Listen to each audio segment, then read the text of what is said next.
নমস্কার বন্ধুরা, আমি আগের ভিডিওতে বলেছিলাম আগের ভিডিওতে যে যেটাতে লক্ষ্মীর ভাণ্ডার বা যুবসাথী বা যে কোনো প্রকল্প যদি আপনাদের টাকা না দেওয়া থাকে তাহলে সেই টাকাটা সেই অ্যাকাউন্টের লিঙ্ক যদি না থাকে তাহলে এই টাকা ঢুকবে না, কারণ আধার কার্ডের মাধ্যমে সরকার এখন টাকা পাঠায়। তো এবার যদি ধরুন আপনার অন্য কোনো ব্যাংকে আছে, আপনি অন্য কোনো ব্যাংকে করতে চাইছেন বা সেই নির্দিষ্ট ব্যাংকে করতে চাইছেন, তাহলে আপনি কি করবেন? তো আপনি এর জন্য যাবেন এনপিসিআই এর সাইডে, national payments corporation of India.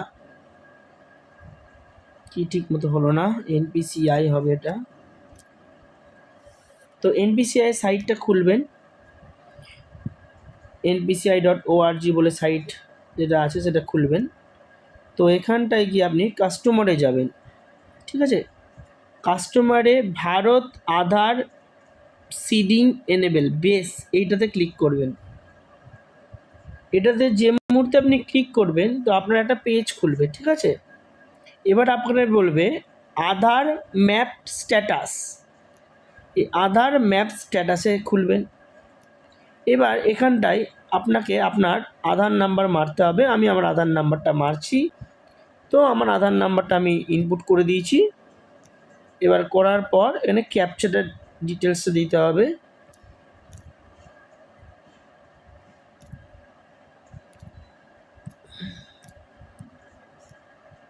তো চেক স্ট্যাটাস, এবার ফোনে একটা ওটিপি আসবে, এই ওটিপিটা আমাকে ইনপুট করতে হবে।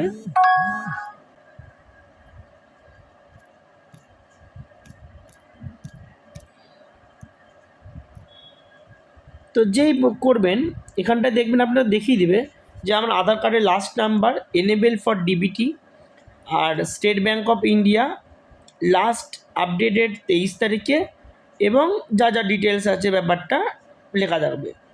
এবার ধরুন এখানটায় আপনারা দেখতে পেয়ে যাবেন আপনার কী কী জিনিসপত্র আছে, ঠিক আছে? এখান থেকে আপনারা চেক করতে পারবেন। এবার ধরুন কেউ চেঞ্জ করবেন, কারোর এই ব্যাংকে আছে আমি অন্য ব্যাংকে করব, তার উপরে অপশানটা আধার সিডিং ডিসিডিং।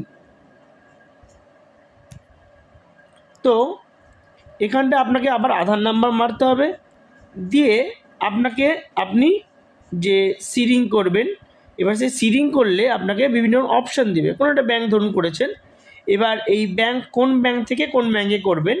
এবার আপনাকে ধরুন তিনটে অপশান আছে। ফ্রেশ সিডিং, ধরুন আমরা কোনো ব্যাংকে অ্যাকাউন্ট করা ছিল না, তাহলে আপনি ফ্রেশ সিডিংয়ে ক্লিক করবেন।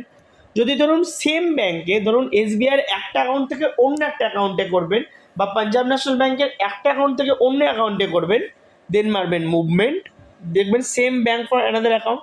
যদি আপনার আলাদা ব্যাংক থেকে আলাদা ব্যাংক, ধরুন পাঞ্জাব ন্যাশনাল ব্যাংক থেকে এসবিআই বা এসবিআই থেকে ব্যাংক অফ বরোদা, এরকম করলে এইটাতে করবেন মুভমেন্ট। তারপর আপনার অ্যাকাউন্ট নাম্বার দিয়ে কনফার্ম অ্যাকাউন্ট নাম্বার যেই দিবেন এবং সাবমিট করা মাত্রই ওটিপি এই যে ক্যাপচাটা দিলেই আপনার 2 মিনিটের মধ্যে, মানে 2 মিনিটও না, ঠিক 1 মিনিটের মধ্যে আপনার ফোনে মেসেজ চলে আসবে যে আপনার নাম্বারে আপনার এটা একটা পপ আপ আসবে কনফার্ম করার জন্য, যে আপনি কি কনফার্ম করতে চান যে আপনার এটা এই ব্যাংকে লিঙ্ক করাতে চান, ওখানে দিয়ে দিবে এবং সঙ্গে সঙ্গে আপনার মেসেজ চলে আসবে যে আপনার এই আধার যে লাস্টের যে 4টে ডিজিট দিয়ে দিবে এটা map with this account number, মানে দিস ব্যাংক, এটা দিয়ে দিবে। তাহলে আপনি আবার ওখানটায় এসে আধারের সাইডে গিয়েই দেখুন বা আপনি এখানে গিয়ে স্ট্যাটাস চেক করুন, দুটোতেই আপনাকে দেখিয়ে দিবে কি করে আপনার নতুন মানে যেটা করবেন সেটাতে থাকবে। অতএব আপনাদের যদি কোনো ডিস্টার্ব থাকে, ধরুন কোনো অ্যাকাউন্ট বন্ধ হয়ে গেছে বা সেই অ্যাকাউন্টে নিতে চান না, তাহলে আপনারা যে কোনো সময় যে কোনো মুহূর্তে যে কোনো ব্যাংক থেকে যে কোনো ব্যাংক, যে কোনো অ্যাকাউন্ট থেকে যে কোনো অ্যাকাউন্ট বা নতুন করে কোনো একটা অ্যাকাউন্টে আপনারা কিন্তু আধারকে সাথে ব্যাংক অ্যাকাউন্টকে এনেবেল করে নিতে পারবেন, ঠিক আছে? তো এই প্রসিডিওরটা আমি আগেরটাতে বলেছিলাম, এটাতে আবার বড় করে পরের স্টেপটা বলে দিলাম। আপনাদের যদি কারোর প্রবলেম থাকে প্রথমে আপনারা এখানটায় যে আধার ম্যাপ স্ট্যাটাসটা দেখে নেবেন কোন ব্যাংকে আছে, এটা আপনি আধারের সাইট থেকেও চেক করতে পারবেন। যদি আপনারা চেঞ্জ করেন তাহলে সেক্ষেত্রে এই যে আধার সিডিং বা ডিসিডিংয়ে গিয়ে আধার নাম্বার মারার পর কোন ব্যাংক থেকে কি করবেন, কোনভাবে করবেন, যেভাবে আমি দেখিয়ে দিলাম বলে দিলাম, এটা করলেই আপনার 1 মিনিটের মধ্যেই চেঞ্জ হয়ে যাবে। আর এটা কিন্তু না করলে আপনারা কিন্তু কোনো সরকারি স্কিম, কোনো রকম কোনো বেনিফিট, কোনো রকম কোনো স্কলারশিপ, কোনো রকম কোনো লক্ষ্মীর ভাণ্ডার, কোনো রকম কোনো যুবসাথী বা কোনো রকম সরকারি স্কলারশিপ বা সরকার যে টাকা দেবে, কোনো সরকারি কোনো টাকায় কিন্তু আপনারা পাবেন না।